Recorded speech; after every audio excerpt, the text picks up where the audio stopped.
Oracle Cloud My Receipts.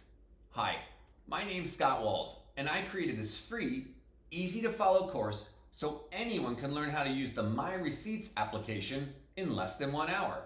Together, we'll walk step by step through how to create, find, and change receipt transactions in Oracle Cloud. And best of all, if you have questions while you're taking the course, you can reach out to me directly at any time.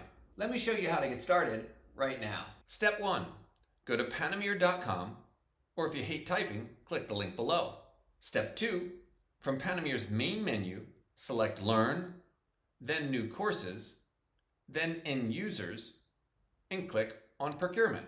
Step 3. From the Procurement page, click the Enroll button within the Basic Procurement Learning Path and start learning immediately. Don't miss out on this easy-to-learn opportunity. In fact, the course is free for the next 30 days. So what are you waiting for? Come to Panomere and get 1% better in the next couple hours. And I'll see you in the next video.